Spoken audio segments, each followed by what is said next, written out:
Сенің әнің не көп көріп қойдым. Күшті, қуаныштымын. Бұл кісі инстаграмда көп қоямын дейді. Қандай жақсы деген ән жинақтады екен. Шығармашылық табыс дейін. Рахмет. Әмин, рахмет. Рахмет, қуаныштымын. Саламатсыз, қуаныштымын. Жақсы күндерде жүздесе берейік. Мына кісілерді қараңыздар. Жаным, жан аяқ кетіп бара жатқан өзің неге аяғың тіппейсің? Осылай жүрдік қой ауылда. Шүкір Аллаға.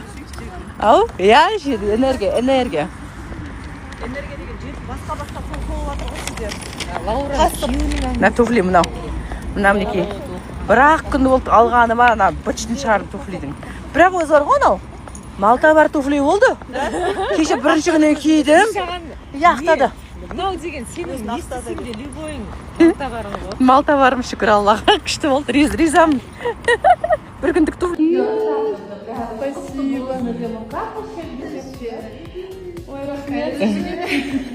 Адика не үшін рахмет айтып жатсың, айтшы. Мен Дубайға түскен кезде өте қатты көмектескен болатынмын. Ағылшын тілін кез келген возрасттағыларға оқытасыздар, плюс шетелге оқуға түсуге жолдарын көрсетесіздер.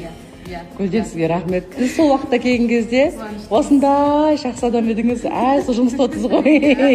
Оқы және оқы дейді. Біз оқуымызды жалғастырғалы жатырмыз. Кеше негізі айару айтты, не тапсырам деді, айтшы.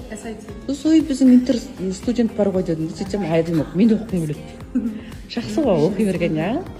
Одан айым оқиым деді, одан Нұриман оқиым деді. В общем, ағылшын тілімізді тереңдетіп білгімізге жатыр Гүлденчик.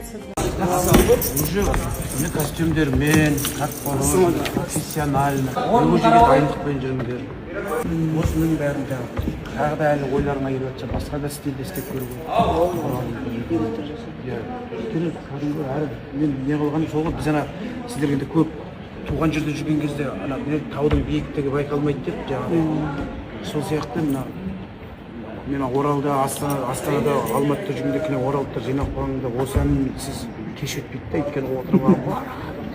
Ол по-любому любой жерде ол туған жерден ән. Сен де мысалы Оралға келгенде әркім өзінің ауданының әндері бар да, ауылының әндері. Сол әнді айтып қалсаңдар, сол ауылдан 3-4 адам өтсеңдер, жігерлер боласың. Бұл да Оралда. Тем более кезінде біздің кезімізде әлі жігерлер ең басты эмоция ғой. Все, давай.